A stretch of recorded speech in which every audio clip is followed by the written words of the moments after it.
Ang kapayapaan po ng Diyos Ama at nating Panginoong Kristo ang manatili sa atin. Isang magandang araw, magandang gabi, anong oras man po kami nakakarating sa iba't ibang panig ng daigdig kung saan tayo po ngayon ay napapanood sa iba't ibang mga platforms na ating ginagamit. Welcome po sa ating pagpapatuloy ng ang dating daan Worldwide Bible Study. Kasama po natin ang ating mga kapatid sa Church of God International. Tayo po'y nagpapasalamat sa Diyos sa isa pang mabuting pagkakataon na ipinagkaloob sa atin sa mga oras na ito. Kasama po natin ang kapatid na Eli Soriano. Kapatid na Eli, magandang araw po sa inyo. Magandang araw mga kapatid. Saan man kayo naroon ngayon, anumang oras sa inyong lugar. Sumaatin po nawa ang kapayapaan ng Panginoon. Atin pong ginagawa ang bagay na ito para lang inyong maunawaan ang aming layunin. Ginagawa natin ang bagay na ito na nag-aaral tayo ng salita ng Diyos. Kasi ang ating pag-asa, hindi po ang magagawa ng tao. Ang ating pag-asa yung magagawa ng Diyos para sa atin. Yan po ang intention ba tayo mayroong tinatawag na Worldwide Bible Study. Balik po tayo dun sa ating tema na pinag-aaralan. Tungkol ito doon sa magkakakontrang paniniwala ng mga iglesia. Marami po yan, mga interesanting mga paksa, mga kababayan na atin pong maliliwanagan sa Biblia. Kasi nagkaroon na tayo ng kaalaman na ang salita ng Diyos hindi kontradiksyon. Ang natitira na lang nating dapat na matuklasan, saan ang galing ang kontradiksyon? Wala namang kontradiksyon sa Biblia. Lahat ng sinasabi nilang kontradiksyon, nalulutas natin pagka ating hinimay na isa-isa. Ang kontradiksyon, tiyak na alam ko, yung kontradiksyon sa isip at kayabangan at sariling kaisipan ng mga pastor. Yan ang nangyayaring contradiction ngayon. Bakit? Sabi ng saksi ni Jehova, ang pangalan daw ng Diyos, Jehova. Hindi totoong ang pangalan ng Diyos, Jehova. Pag-aaralan po natin yan. Meron na naman galing sa Amerika, ang kailangan ni ay ang pagsamba, Sabado. Pag sumamba ka ng linggo, magiging antikristo ka. Yan naman ang sabi ng grupo ng mga nila Ellen G. White at saka si Miller ng Sabadista. Nag-umpisa rin yan sa Amerika. Sumubaybay lang kayo mga kapatid. Papakita ko sa inyo ang punto ng kontradiksyon. Wala sa Biblia, nasa kukote ng mga pastor na may kanya-kanyang interes sa pagtuturo ng Biblia. At ang karamihan sa nagtuturo dyan, kaya nakaka-create ng kontradiksyon, yung nahirati silang kolekta ng pera sa miyembro. Kaya nagkamali-mali sila. 6 Gs ng unang Timoteo. Sapagkat ang pag-ibig sa salapi ay ugat ng lahat ng uri ng kasamaan na sa pagnanasa ng iba ay nangasinsay sa pananampalataya. Nakita nyo mga kapatid? Ang pag-ibig sa salapi, the love of money is the root of all evil. Ang pag-ibig sa salapi, ugat ng lahat ng uri ng kasamaan na sa pagnanasa ng iba, naligaw, nasinsay, namali sa pananampalataya. Basahin natin ito sa 6 na wika na ginagamit natin sa Pilipinas. Kay ang gugma sa salapi, mao ang gamot sa tanang kadautan, nga ang uban tungod sa pagkaibog ni ini, nangasalaag sila gikan sa pagtuo, o nangatugob sa ilang kaugalingon. Gikan sa pagtuo, nangasalaag sila, gikan sa pagtuo, naligaw sa pananampalataya. Basahin natin sa Kapampangan. Uling ing lugod king salapi, metong ayamot naning sablang adle dewakan. Akaniti ding mapilan amiras, metayid lang kawani king kasal pantayanan. Yan, metayid lang kawani king kasalpantayanan sa Ilocano, tati ayat ti pirak, isu iti may saramut ti isu amin akita ti dakis. Isu nga idi inaguman dagiti dadduma na yawanda iti pamati. Ang liwanag. Basahin natin sa Bicol. Hulitan pagkamuot sa pirak, iyo ang gamot nin manlain-lain nakaratan, na sa pag-aabot ka iyan, ang nagkapira, nagkaralagalag sa pagtubod. Sa hiligay nun. Kay ang gugma sa kwarta, amo ang gamot sang tanan nga kalainan. Paagi sa sining mainit nga handom, ang iban nagtalang gikan sa pagtuo. Nagtalang gikan sa pagtuo. Dahil sa pera, yan ang dahilan kung bakit maraming pastor ngayon nagtuturo ng magkakakontrang mga aral. Iisa lang naman ang Bibliang ginagamit, magkakaiba ng nagkakakontra-kontra. Yan ngayon ang ating tutuklasin, mga kapatid. Gaya ng ating pinasimulan ng nakaraan tungkol sa kalagayan ng Panginoong Hesukristo. Di nyo ba napansin yung ating pinag-aralan na si Kristo ay Diyos? Pinipilipit nila yung sitas para patunuging tama sila, pero mali talaga eh. Nasa Biblia talaga na si Kristo hindi taong kagaya nating ordinaryong tao. Siya po ay anak ng Diyos, gaya ng inyong nakitang pinag-aralan natin, pero itutuloy po natin ngayon. Basahin muna natin, kapatid na Daniel, ang 11:27 ng Mateo para maipakita natin sa ating mga kababayan kung saan nanggagaling yung pagkakamali sa pagkilala sa Panginoong Hesukristo. Ang lahat ng mga bagay ay ibinigay sa akin ng aking Ama. At sino may hindi nakakakilala sa anak, kundi ang Ama.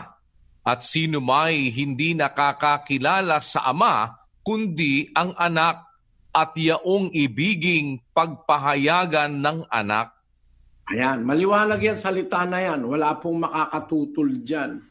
Walang sino mang nakakakilala sa anak, kundi ang Ama. Kung naniniwala ka kay Kristo, kanino ka kukuha ng impormasyon? Di kumuha ka sa Ama ng impormasyon. Walang nakakakilala sa anak, kundi ang Ama. Ganon din naman, walang nakakakilala sa Ama, kundi ang anak. Kaya kung gusto mo makilala yung Ama, sa anak ka sasangguni. At sino pa? At yaong ibiging pagpahayagan ng anak, yung kanyang pagkakilala sa Ama at yung pagkakilala ng Ama sa kanya ay ipapahayag yun ng anak sa ibig niyang pagpahayagan. Pag hindi ka pinagpahayagan, talagang malalagas lahat ng ngipin mo, hindi mo maiintindihan kung sino yung Ama at saka sino yung anak. Hindi mo matututunan ang talagang kalagayan ng Ama at saka ang talagang kalagayan ng anak. Simple lang naman ano yung anak? Tao! Teka muna, kapatid. Paano naging tao? Ang nanganak Diyos. Lagyan mo sa science, lagyan mo sa naturalesa. Wala namang kambing nanganak ng kabayo o kabayong nanganak ng kambing. Pag ang nanganak, kambing, kambing din ang anak. Pag nanganak ang kabayo, kabayo rin ang anak. Nanganak ang espiritu. Ang Diyos ay espiritu. Nanganak siya. Ano ipapanganak niya? Tao. Hindi ka pala marunong ng logic Ang ipinanganak ng espiritu, espiritu nga, sabi ng Panginoong Hesus. Basahin natin ang 3:6 ng 1. Ang ipinanganak ng laman ay laman nga, at ang ipinanganak ng espiritu ay espiritu nga. Pagka ang nanganak ay espiritu, ang ipinanganak espiritu rin. Yan ang regla na natural, regla espiritual, regla, kung ano pa mang regla ang pwede nating pagbatayan, ng mga rule. Yung kasi pong salitang regla dito, kaya ako ginagamit, regla ay rule. Sa Pilipinas, masama ang tunog nung pagka-regle. Para bang babae ang naiisip nila. Pero yung salita pong regla, rule yan sa Spanish. Miski sa Portuguese, ang kahulugan niyang regla ay rule o katalagahan. No? Sabi ng Biblia, ang ipinanganak ng laman nga. Ang ipinanganak ng espiritu nga. Sabi ng Diyos, sa araw na ito, ipinanganak kita. O hindi, nanganak pala ang Diyos. Pinanganak. Tao. Ay, mali. Mali agad Kasi kung ang nanganak ay espiritu, ang iaanak niya espiritu rin. Basahin natin ang 2:7 ng awit. Aking sasaysayin ang tungkol sa pasya. Sinabi ng Panginoon sa akin, ikaw ay aking anak. Sa araw na ito ay ipinanganak kita. Ayan, napakaraming nakakaalam na ang nagsasalita yung ama, ang kausap niya yung kanyang anak. Sabi niya sa kanyang anak, sa araw na ito, ipinanganak kita. Yung ama palang Diyos ng anak, yung Diyos Ama ng anak, tiyak na tiyak po yun.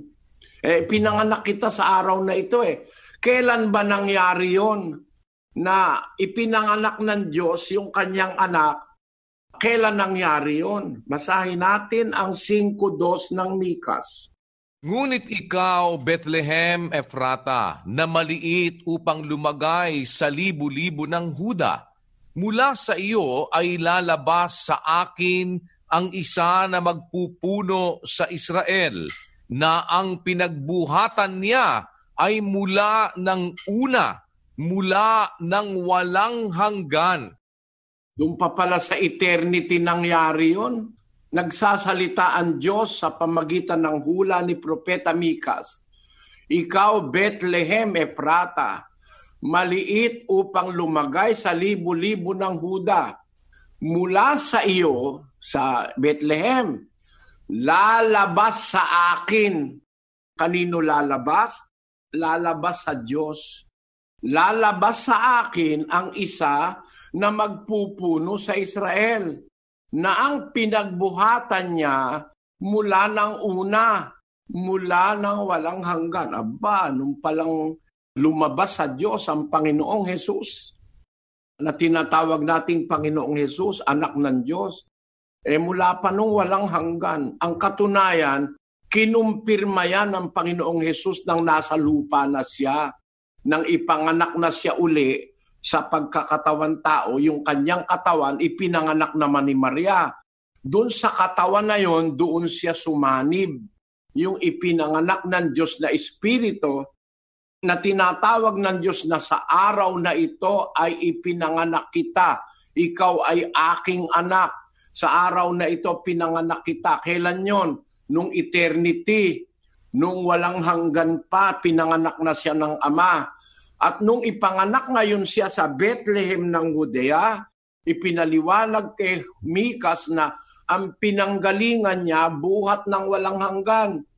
Anong katunayan? Tingnan natin ang deklarasyon ng anak. No? Pakinggan nyo, siya kasi ang nakakakilala sa Ama, ang Ama nakakakilala sa kanya. Ano deklarasyon ng anak? 17:5 uli ng Juan, kapatid na Daniel. At ngayon, Ama, luwalhatiin mo ako sa iyo rin ng kaluwalhatiang aking tinamo sa iyo, bago ang sanglibutan ay naging gayon. Maging open-minded lang kayo. Hindi nyo ba tinatanggap ito? Luwalhatiin mo ako sa iyo rin ng kaluwalhati ang aking tinamo. Past tense na Tinamo, hindi naman tatamuhin Tinamo sa iyo bago ang sanlibutan ay naging gayon. He is the recipient of the glory of the Father even before the world was. He received glory from the Father. Glory in what sense? He was called by the Father as, "Thou art my Son." Yung tawagin siya ng Diyos na ikaw ay aking anak, yun ang highest glory na hindi ibinigay kahit kanino. Hindi binigay pati sa anghel, sa arkanghel, hindi. Ang iisang recipient nun, that thou art my son. This day have I begotten thee. Ang iisang recipient nun ay ang Panginoong Kristo. 1:4 ng Ebreo patuloy. Na naging lalong mabuti kaysa mga anghel, palibhasa'y nagmana ng lalong marilag na pangalan kaysa kanila. Sapagkat kanino nga sa mga anghel sinabi niya kailanman, ikaw ay aking anak, ikaw ay aking ipinanganak ngayon. At muli, ako'y magiging kaniyang ama at siya'y magiging aking anak.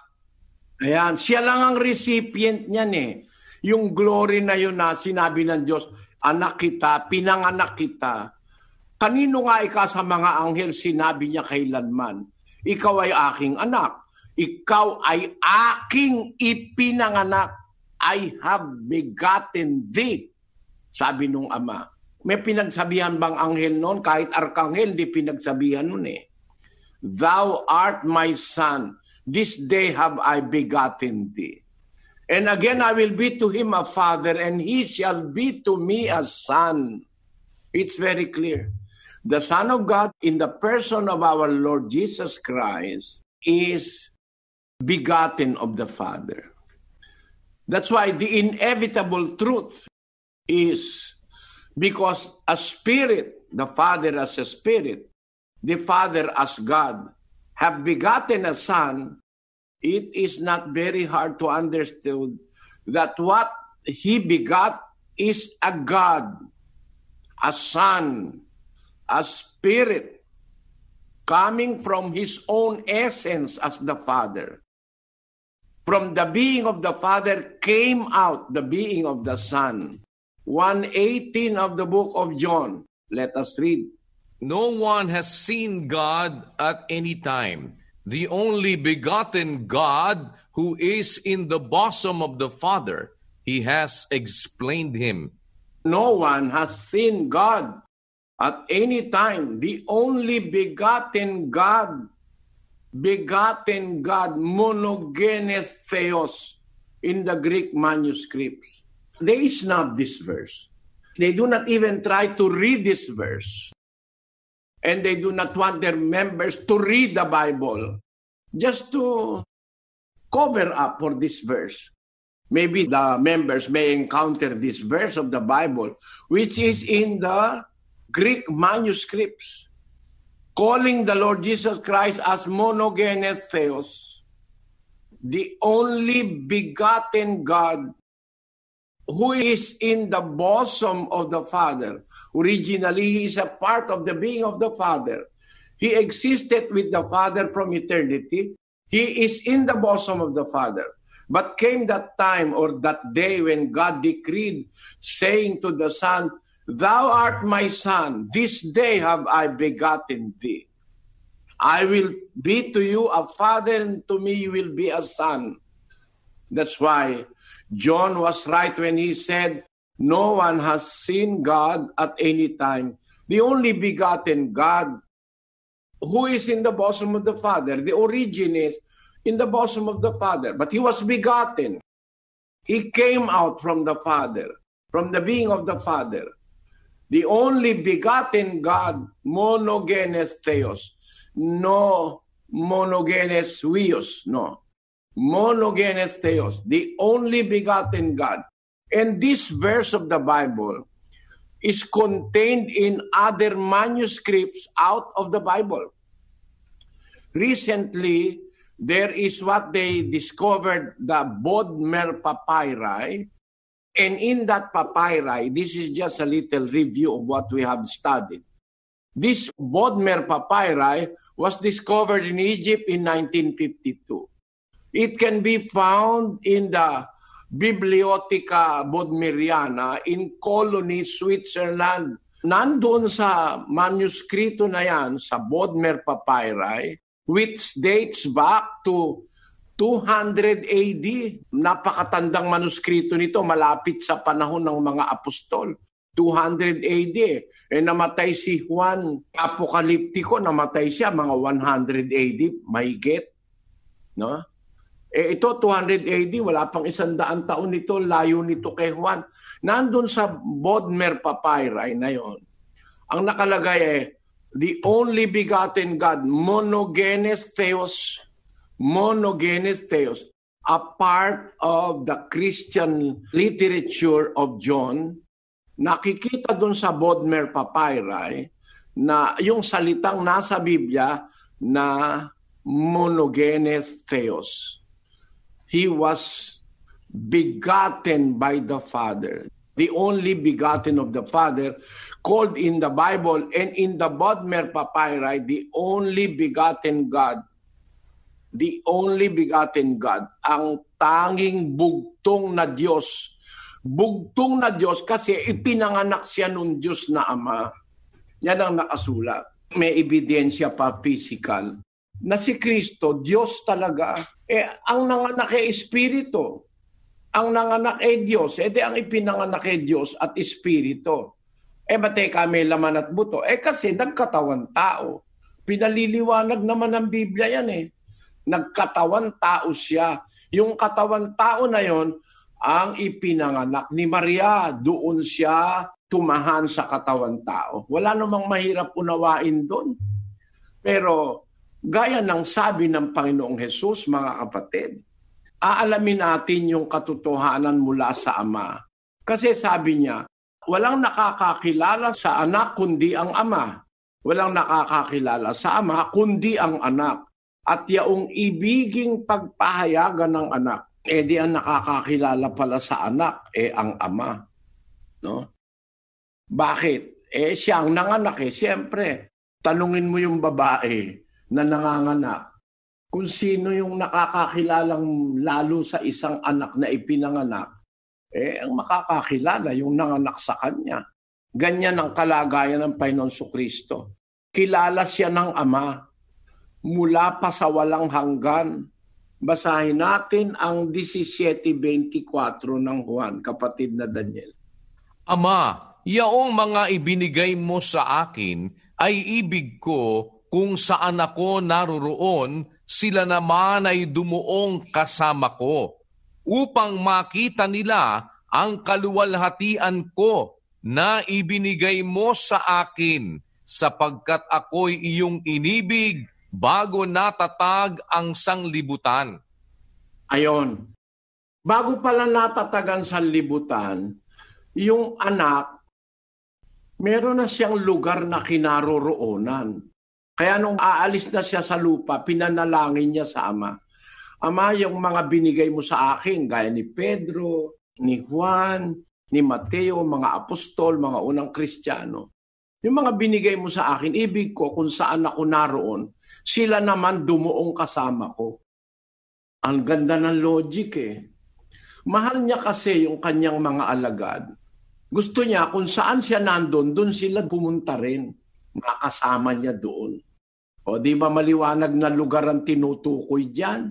Lugar yan Kung saan ako naroon, sila naman ay dumuong kasama ko. Gusto ko yon, sabi niya sa Ama. Para makita nila ang kaluwalhatian ko, my glory, na ibinigay mo sa akin, sapagkat ako'y iyong inibig bago natatagan sa libutan. Meron palang lugar, mga kapatid. Meron palang lugar. Hindi pa itinatatagan sa libutan, nandun na si Kristo na anak. Mag-isip kayo mabuti, mga kapatid. Meron palang lugar na kung saan gustong isama ng Panginoong Hesus yung kanyang mga sumunod na alagad sa kanya. Pagdating ng paghuhukom, Ama, gusto ko kung saan ako naroon, itong mga binigay mo sa akin, pumaroon sila, dumuon sila kasama ko. Para makita nila yung kaluwalhatian ko, yung aking glory, yung aking kaluwalhatian na ibinigay mo sa akin sapagkat ako'y iyong inibig bago natatag ang sanlibutan. Ito ngayon ang ating diskubrihin, mga kapatid. Meron palang lugar na nag-e-exist kung asan yung anak, no? Na doon na siya nandoon bago pa tinatagan sa libutan. Doon niya gustong makasama yung mga taong sumunod sa kanya. Alin lugar yon? Basahin natin ang Lucas. Ang sabi nung isang magnanakaw, Jesus, alalahanin mo ako pagdating mo sa iyong kaharian. Ang sagot ng Panginoong Jesus, katotohanang sinasabi ko sa iyo ngayon, kakasamahin kita sa paraiso. Aba, doon niya pala gustong makasama yung mga taong ibinigay sa kanya ng Ama sa paraiso. Kasi yun ang pinangako niya . Nung sabihin nung magnanakaw, alalahanin mo ako, Jesus, pagdating mo sa iyong kaharian. Sagot ng Panginoong Jesus, kakasamahin kita sa paraiso. Huwag kang mag-alala, magkikita tayo sa paraiso. Doon niya rin makikita, kakasamahin ang mga unang Kristiyano, sila Pedro, yung mga sumunod sa kanya. At kung tayo, susunod din tayo, may chance tayong makasama doon sa paraiso. Yun ang pangako niya, kakasamahin kita sa paraiso. Yun ang lugar na nag-e-exist bago pa itatagan sa libutan. Tamang-tama yan . Alam niyo kung bakit tama? Siyempre, bago lumalang ang Diyos ng ibang bagay, lalalang muna siya ng lugar kung saan niya ilalagay ang kanyang anak na kaisa-isang bugtong na Diyos. Iyan ay ugali na ng Diyos yan . Nakita niyo nang lalangin niya si Adan. Pagkalalang niya kay Adan, nandun sa Henesis, gumawa siya ng isang halamanan, isang garden. Ang tawag, halamanan ng Eden. Yung Eden po, isang bansa yun noong araw. Doon sa Eden, isang bansa, nandoon yung halamanan inilagay ng Diyos. At dilagay niya doon si Adan. 2:8 ng Henesis, kapatid na Daniel. At naglagay ang Panginoong Diyos ng isang halamanan sa Eden, sa dakong silanganan, at inilagay niya roon ang taong kanyang nilalang. Ngayon, nilagay niya si Adan dun sa halamanan na inilagay niya sa Eden. Ganun ang ugali ng Diyos. Yung kanyang nilalang na tao, naglagay siya ng isang lugar na paglalagyan niya a very beautiful place to live. Nung palang mga anak ang Diyos, ipapanganak niya yung kanyang panganay na anak, ang Panginoon Kristo, ang bugtong na Diyos. Bago pala nangyari yon, gumawa na siya ng isang lugar, lumalang na siya ng isang lugar na kung tawagin ng Biblia, paraiso. Para meron kayong ideya, asan po ba itong paraiso, mga kapatid? 12:2 at 4 ng 2 Korinto. Nakikilala ko ang isang tao kay Kristo na mayroon ng 14 na taon. Maging sa katawan, aywan ko. O maging sa labas ng katawan, aywan ko. Diyos ang nakaalam. Na inagaw hanggang sa 3 langit, na kung paanong siya'y inagaw sa paraiso at nakarinig ng mga salitang di masayod na hindi nararapat salitain ng tao. Napakaliwanag, ano? Yung palang paraiso nandun sa 3 langit. Si Pablo sa Espiritu, inagaw siya hanggang sa 3 langit. Saan siya nakarating? Inagaw siya hanggang sa paraiso. Inagaw sa paraiso at nakarinig siya ng salitang hindi masayod, hindi nararapat salitain ng tao. Ang liwanag, yung palang paraiso nandun sa 3rd heaven. Kaya yung mga nangangaral ngayon, meron daw 7 langit, mali yan. Ang paraiso nga na pinakamagandang lugar nasa 3 langit. Ba't naman gagawa pa ang Diyos ng 4, 5, 6, 7? Nakita niyo ang mga contradiction ngayon, mga kapatid. Kagaya ng Hinduism. Naniniwala ang Hinduism, meron daw 7 langit. Wala yan sa Biblia. Hindi turo ng Diyos yan. Sa Judaism, may 7 langit daw ang Judaism. According to the Talmud, the universe is made of 7 heavens. Number 1, Bilon, Rakia, Shehakim. Number 4, Zebul. Number 5, Maon. Number 6, Mashon o Makon. Number 7, Arabot. Wala naman sa Biblia yan eh. Ang Hinduism naman, meron daw 7 langit din. Oh. Hinduism, according to some Puranas, the Brahmanda, is divided into 14 worlds.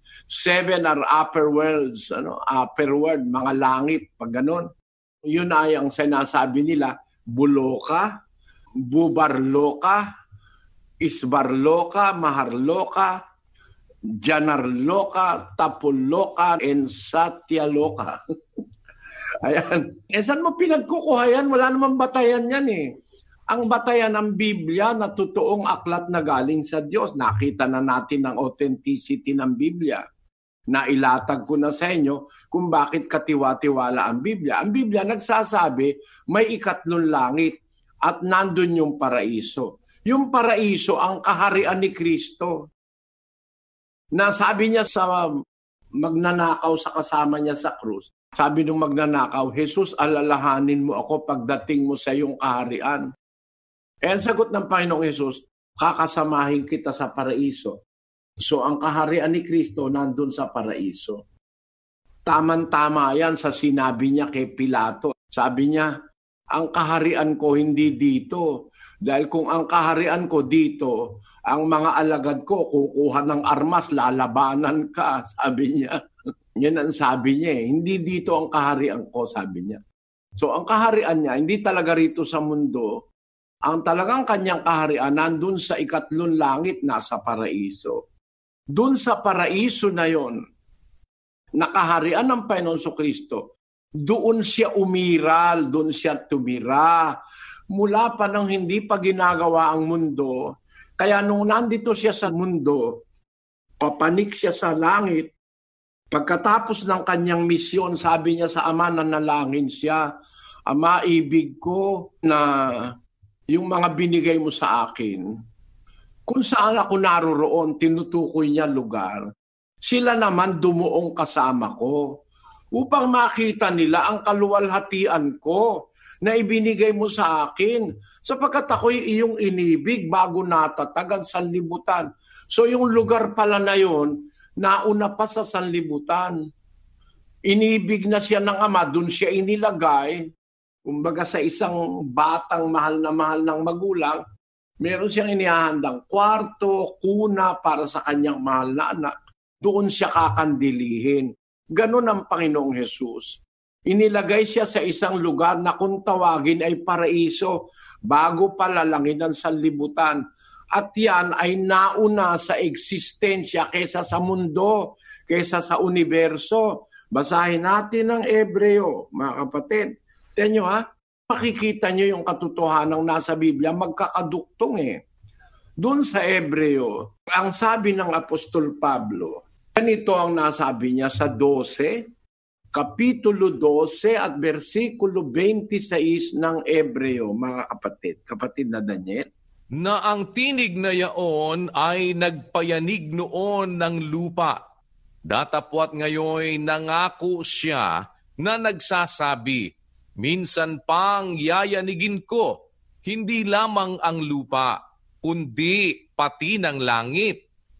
At itong salita, minsan pa, ay pinakakahuluganan ang pag-aalis niyaong mga bagay na niyanig, gaya ng mga bagay na ginawa upang mamalagi ang mga hindi niyanig. Alam niyo ba mga kapatid, ang dahilan kung bakit sa lupa may earthquake, iyon ay palatanda ang aalisin ng Diyos. Itong lupang ito, mapaparam ito. Langit at lupa, mapaparam, sabi niya. Ang dahilan niyan, yung pinakahulugan na ni Pablo, na pagka nakikita mong yumayanig, ang kahulugan pala nun, itong salita minsan pa, pinapauhuluganan ang pag-aalis niyaong mga bagay na niyanig. gaya ng mga bagay na ginawa upang mamalagi ang mga hindi niyanig. Meron palang nayayanig eh. Kuminsan, ang lupa nayayanig. Pag may earthquake, niyayanig ng Diyos. Ang kahulugan pala nun, itong lupang ito hindi permanente. Sabi naman ng saksi ni Jehovah, ang lupa raw na ito mamamalagi magpakailanman. Tingnan ninyo, kung nananampalataya yung mga saksi ni Jehovah na yan sa Biblia, bakit mo sasabihin ang lupa mananatili magpakailanman?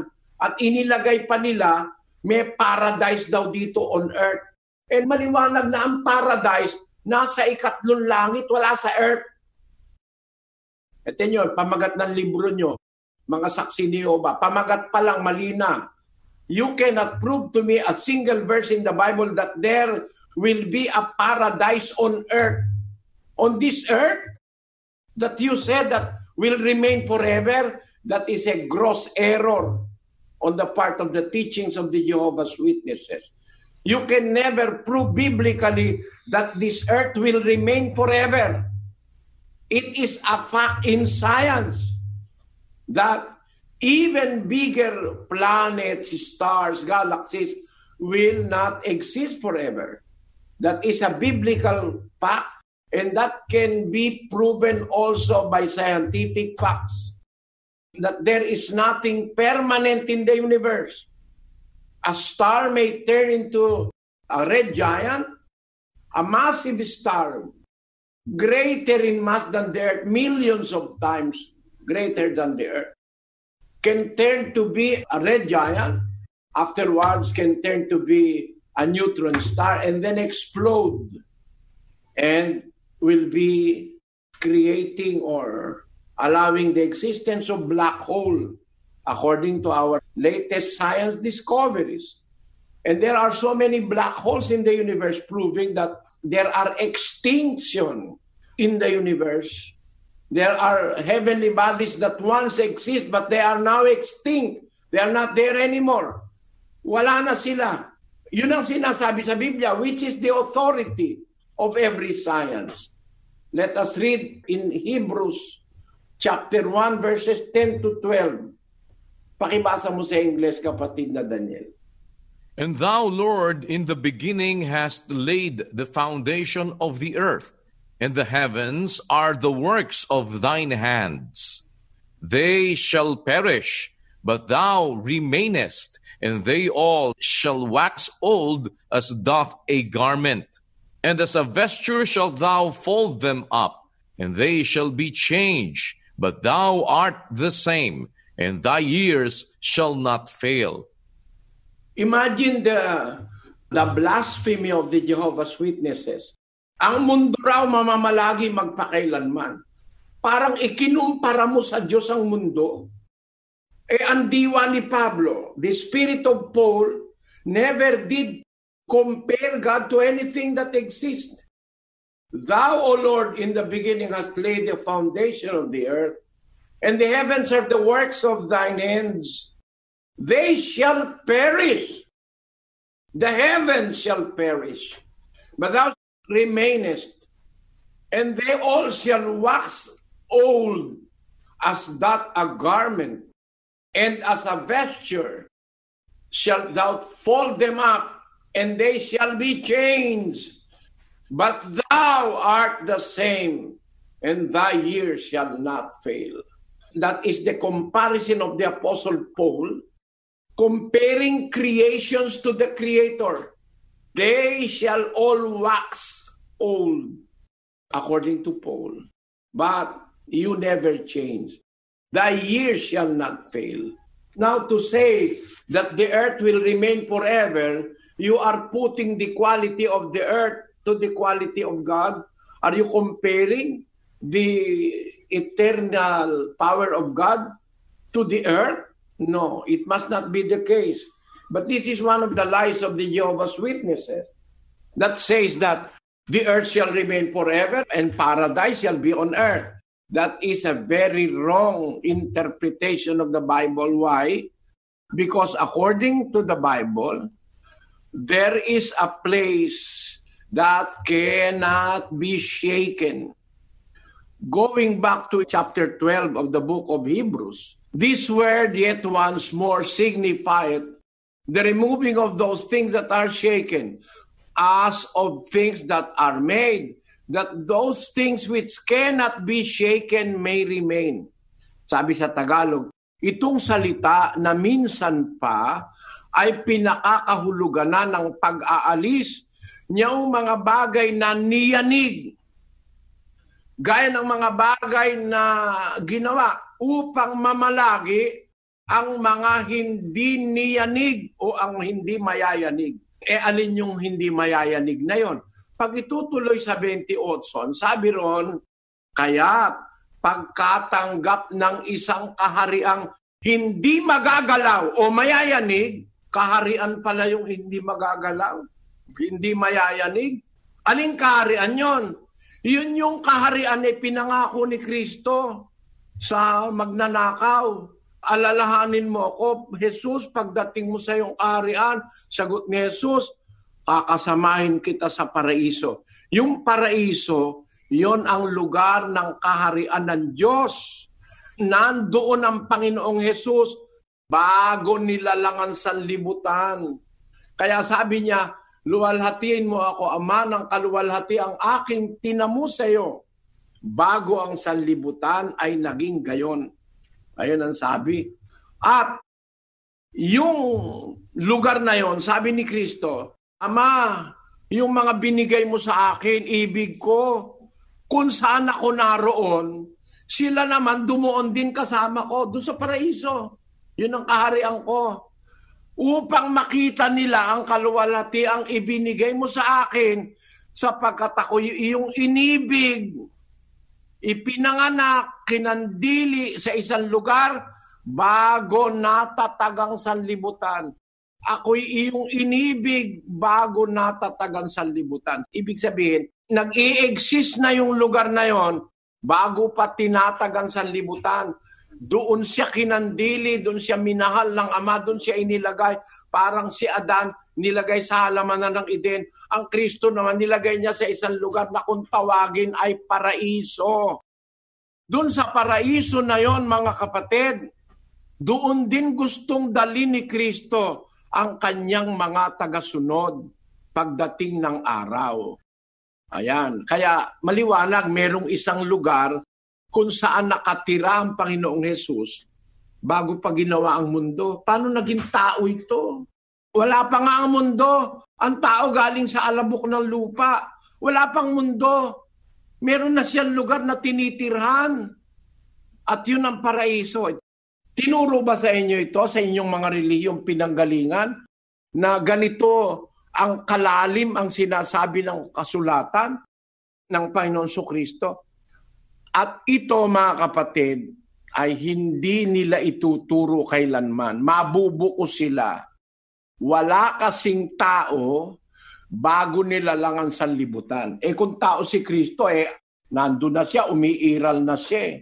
Bago nilalangan sa libutan, nilagay na siya ng Diyos sa isang lugar.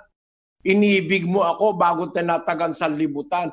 Kung saan ako nandoon, sabi niya, gusto ko yung mga taong ibinigay mo sa akin, dumuon din sila kasama ko para makita nila ang kaluwalhatian ko na ibinigay mo sa akin. No? Past tense, binigay mo sa akin. Sapagkat ako'y iyong inibig bago natatag ang sanlibutan. Eto ngayon. Sige nga, sagutin nyo nga ito ng ayon sa Biblia na hindi totoo yan na si Kristo umiral lang sa tiyan ni Maria. Umiral lang daw sa tiyan ni Maria. Kung totoo yung sinasabi nyo, nag-umpisa lang ang Kristo sa tiyan ni Maria, bakit nangyari yun na meron na pala siyang pinuntahan o nandun siya dati bago nilalangan sa libutan? Wala pang ka-Maria-Maria noon. At hindi mo naintindihan yung sinabi ng anghel na maglilihi. Ang ibig bang sabihin nung maglilihi, doon malang magpapasimula. Mali yan Scientifically speaking, mali na yan. Biblically speaking, mali pa rin yan. Na kaya lang magpapasimula, pag pinaglihi. Mali. Ang tao nagpapasimula, hindi pa ipinaglilihi, nagpapasimula na. Kung tao, iba si Kristo, di tao si Kristo Pero ang tao nagpapasimula, hindi sa tiyan. Mali ka dyan, pare ko. Magbukas lang kayo ng isip. Huwag kayo magagalit. Lalo mga doktor, ano? Bago ka mapunta sa tiyan, meron ng nag-e-exist na semen and egg cell sa nanay at sa tatay mo. Kaya nga si Abraham, 450 years bago ipinanganak si Levi, nandoon na si Levi sa balakang ni Abraham. He is in the bosom of his father Abraham 450 years before his birth. Pakinggan nyo sa isang talata ng Hebreo. Ganito ang ating mababasa sa 7 at 9. At sa makatwid bagay sa pamamagitan ni Abraham, pati si Levi na tumatanggap ng 10 bahagi ay nagbayad ng 10 bahagi sapagkat siya'y nasa mga balakang pa ng kaniyang ama nang ito'y salubungin ni Melkisedek. Aba, nung masalubong pala ng Melkisedek si Abraham, nagbayad siya ng 10 kay Melkisedek. Nung palang panahon na yon, umiiral na si Levi. Nasa balakang pa siya ni Abraham nang magbayad ng 10 si Abraham kay Melkisedek. Nasa balakang siya ng kanyang ama na si Abraham. Ano ba ang isang napakaliwanag na explanation nito? Kung itetrace mo ang hereditary o ang descendants o ang ascendants ng isang tao, nang ipanganak si Levi, 450 years after na makasalubong ni Abraham si Melkisedek. Ibig sabihin, hindi pa umiiral yung lolo. Palagay mo, ang tawag kay Abraham tatara abuelo. No? Tatara abuelo ni Levi. Anununuan ni Levi. Doon pa lang kay Abraham umiiral na si Levi na bago ipanganak, mula kay Abraham, bago ipanganak ay 4 na sali ng lahi. Gaya nung sinasabi ng Panginoon kay Abraham nung kausapin niya, 15:13 ng Henesis. At sinabi ng Diyos kay Abraham, tunay na pakatalastasin mo na ang iyong binhi ay magiging taga-ibang bayan sa lupaing hindi kanila at magaglilingkod sa mga yaon at pahihirapang 400 taon. Tuloy. At yaon namang bansang kanilang paglilingkuran ay aking hahatulan, at pagkatapos ay aalis silang may malaking pag-aari. Tuloy. Datapwat ikaw ay payapang pasa sa iyong mga magulang, at ikaw ay malilibing sa mabuting katandaan. Tuloy. At sa 4 na sali ng iyong binhi ay magsisipagbalik rito sapagkat hindi pa nalulubos ang katampalasanan ng mga Amoreo. Kita nyo, makakarating pala yung binhi ni Abraham doon sa lugar na ipinangako ng Diyos kay Abraham sa 4 pang sali ng lahi. Kasi maaalipin pa sila sa Ehipto. Kaya si Levi na tumatanggap ng 10 sa mga Israelita, umiiral na siya 4 na sali ng lahi mula kay Abraham pabalik. Nasa balakang siya ni Abraham nung magbayad si Abraham ng 10 kay Melkisedek. Kaya ang sabi ni Pablo sa 7:9, sa makatwid bagay sa pamamagitan ni Abraham, pati si Levi na tumatanggap ng 10 bahagi, nagbayad ng 10 bahagi. It was credited to Levi, paying tithes to Melchizedek because he existed in the bosom of his father Abraham for 150 years before his birth. Kaya ang tao pala hindi nag-uumpisa sa paglilihi. Kaya ngayon DNA mo, galing sa lolo mo yon, sa lolo ng lolo mo, sa kalulololohan mo, nanggagaling ang iyong DNA. Kaya meron ng existence ang identity ni Levi 450 taon bago siya pinanganak. Di kahit pala sa Biblia, kahit sa siyensya, baksak pa rin. Kasi ang siyensya, sinusuhayan ito that the DNA is traced back to the antecedents o mga antepasados o yung ang tawag doon sa Tagalog, kapatid na Daniel, mga ninuno. No? Kaya biblically, spiritually speaking, tama ang Biblia. Umiral daw si Kristo sa tiyan lang ni Maria at ang batayan yung sinabi ng anghel na maglilihi ka sa iyong tiyan. Wala naman sinabi yung anghel, mag-uumpisa yung Kristo sa ipaglilihi sa tiyan mo. Wala nun. Ayon daw sa sinabi ng anghel, maliwanag ang sagot. Hindi nga maliwanag, malabo nga yung sagot mo Ikaw kasi nagpaliwanag Hindi naman ang anghel ang nagpaliwanag niyan.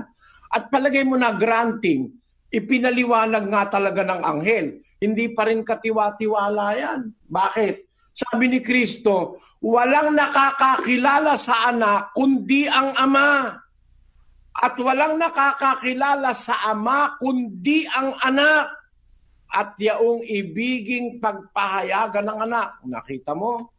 Paano ka maniniwala ngayon sa anghel? Basta sinabi ba ng anghel, maniniwala ka? Hindi naman nagpaliwanag yung anghel Wala naman sinabi ang anghel na ngayon mag-uumpisa ang pag-iral ng Kristo sa tiyan mo. Wala niyan. Wala niyan. Hindi sinabi ng anghel yon. Makikita nyo ngayon kung bakit nagkakakontra-kontra ang mga relihiyon. Kasi hindi nila pinapayagan ang paliwanag ng Biblia. Inililiko nila ang salita ng Diyos. Kung hindi mo ililiko, kaya liwaliwanag Ano maliwanag? Buhat pa sa walang hanggan. Buhat pa bago tatagan sa libutan. Inibig na siya ng Ama. Ipinanganak na siya ng Ama. Inilagay siya sa isang lugar na kung tawagin paraiso. Yun ang kanyang kaharian. At yun ang hindi magagalaw. Sabi ni Pablo, lahat ng nagagalaw o lahat ng nayayanig, aalisin. Kaya magkakaroon ng heaven quake, magkakaroon ng earthquake. The earthquake proves that the earth will not last forever. Mga saksi niyo ba, tandaan nyo, earthquake is a proof that this earth will not last forever. And the heavens will also be shaken as it was promised by the Father. Yayanigin ko hindi lang ang lupa, pati ang langit. At itong salitang minsan pang yayanigin ko, sabi niya, nangangahulugan ng mga bagay na niyanig, maaalis at gaya ng bagay na ginawa upang mamalagi ang mga hindi niyanig. Siguro kung bakit ko po pinag-uulit-ulit ito, para makita nyo ang mga confusion, pagkaka-kontra-kontra ng mga relihiyon. Ang lupa raw mananatili magpakailanman. Hindi na raw magugunaw ang mundo at ilalagay daw dito ang paraiso. Wala sa Biblia yan. Sabi nga ng Diyos pag nayayanig, aalisin niya. Nayayanig ang mundo Tututulan mo ba si Pablo may paliwanag niyan? Merong lupa na mananatili. There is an earth that will remain forever. And that earth is the new earth that was promised by God. 2 Peter chapter 3. Verse 13, let us read, Brother Daniel. Nevertheless, we, according to his promise, look for new heavens and a new earth, wherein dwelleth righteousness. We look, according to the promise of the Lord, we look forward for new heavens and a new earth.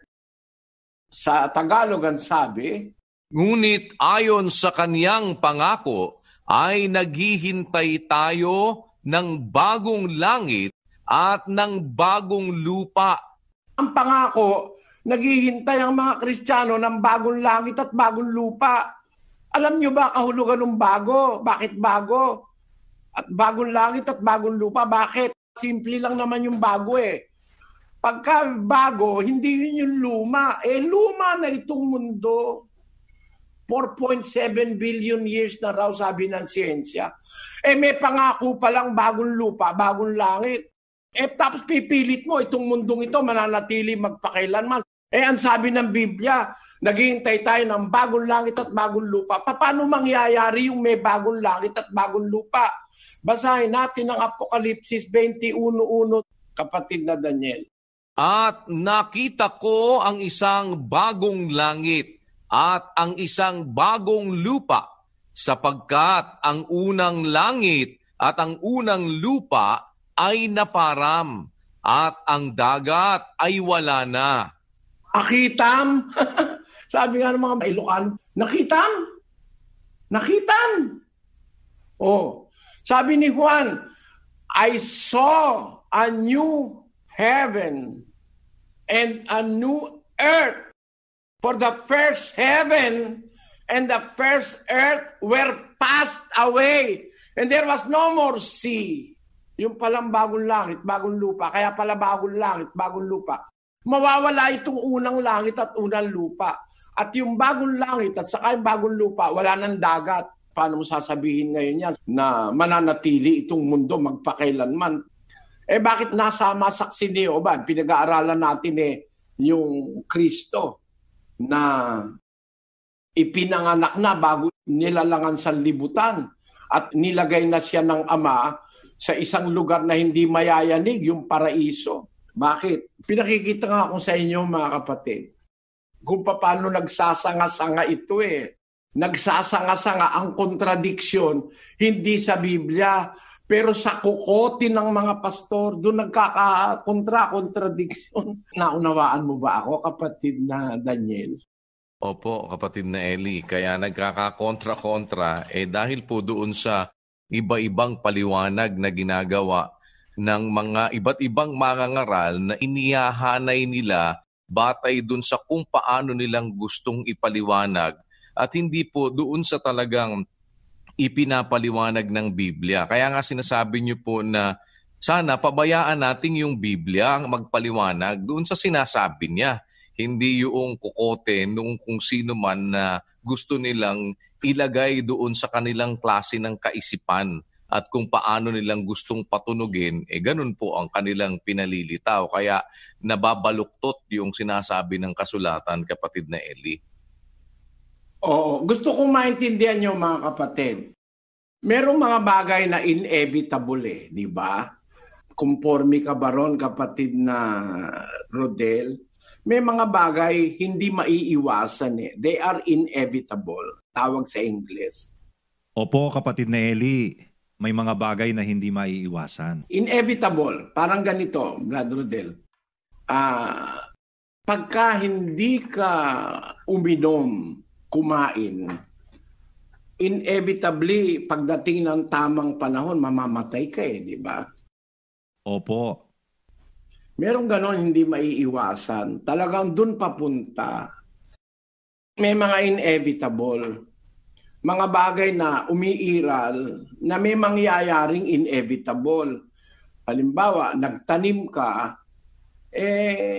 dadating yung panahon, yung tanim mo, mamamatay yun. Halimbawa, nagtanim kang mais, mamamatay yun It will not live forever No? Ganon ang sabi sa Biblia. Things inevitable. Ang punto ko, bakit sinasabi ko, may mga bagay na hindi maiiwasan. May katotohanan kahit iwasan mo, hindi mo maiwasan. May katotohanan hindi maiiwasan, inevitable truth. Kahit tutulan pa ng lahat ng gustong tumutol. Alin yun? Ang isa ron, pagka magbabatay ka sa Biblia, ang inevitable truth yung salita ng Diyos. Pag sinabi ng Diyos, tiyak na may katuparan yan sabi ba naman ng Ama, ikaw ay aking anak, pinanganak kita. Tututulan mo ba yun na nanganak ang Diyos? This day have I begotten thee. Nanganak siya Kaya nga may tinatawag na monogenes theos. Iniiwasan. Hindi binabasa yung monogenes theos. Na bugtong na anak ng Diyos o bugtong na Diyos. Hindi nila sinasabi yan. Na mayroong bugtong na Diyos. Sa Portuguese, tama rin ang translation Sa Spanish, tama rin. May translation mga tama Na ang sa kalagay, bugtong na Diyos.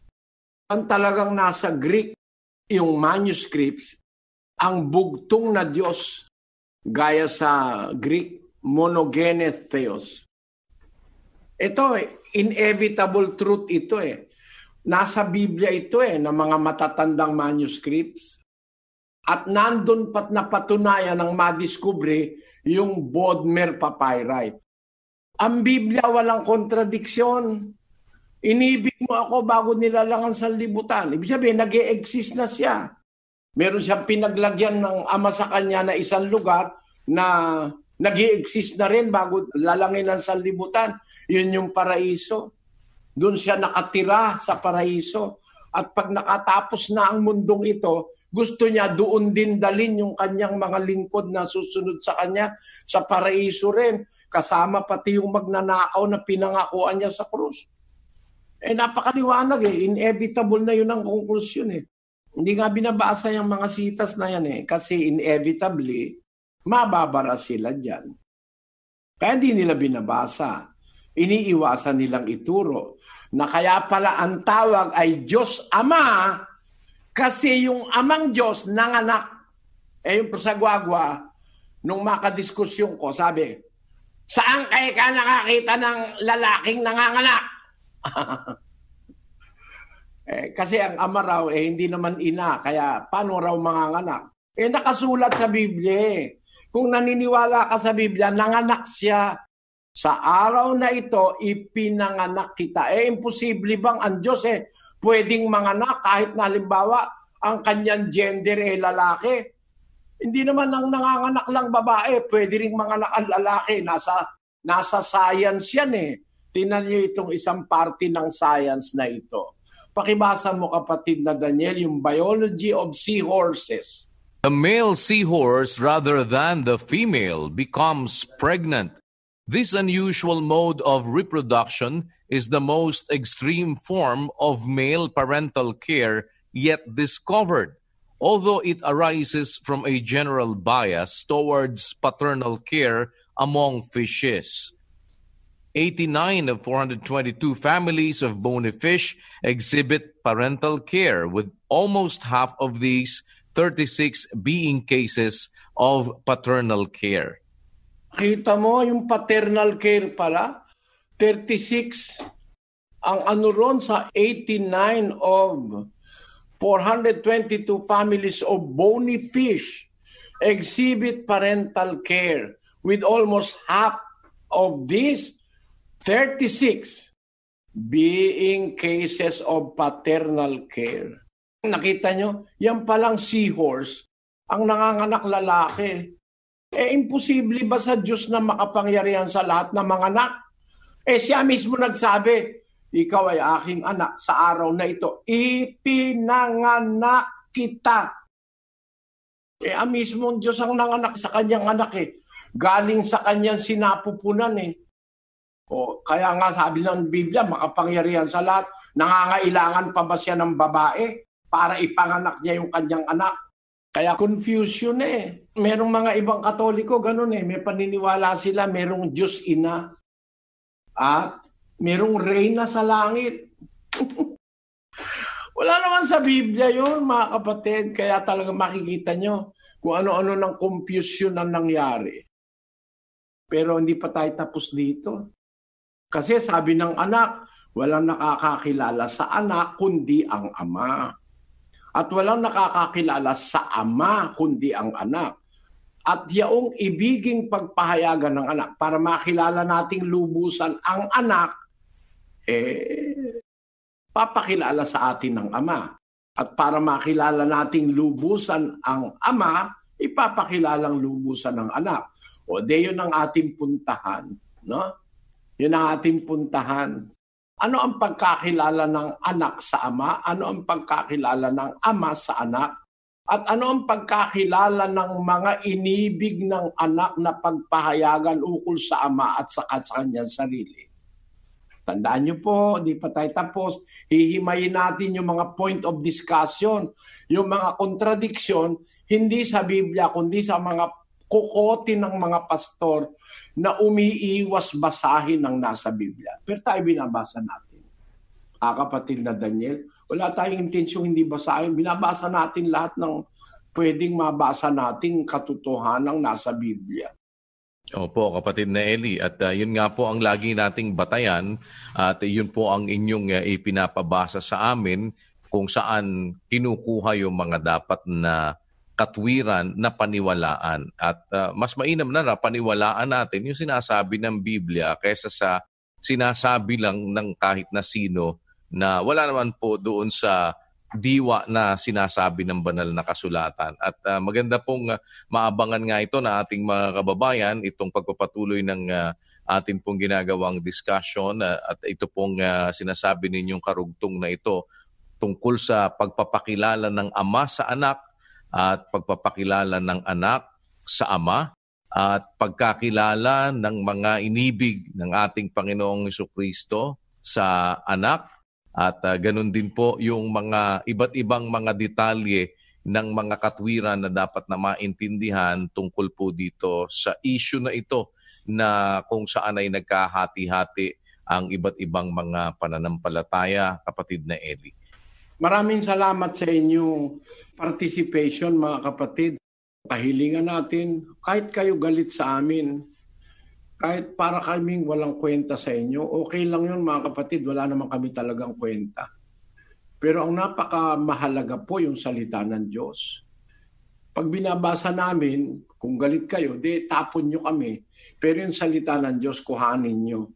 Para lang saging. Pag binuksan mo yung saging, tatapon mo yung balat, kakanin mo yung laman. Kami na yung balat. Kainin nyo yung laman, yung salita ng Diyos. Pakikinabangan po ninyo ito. Hanggang dito po, salamat sa inyong pagsubaybay.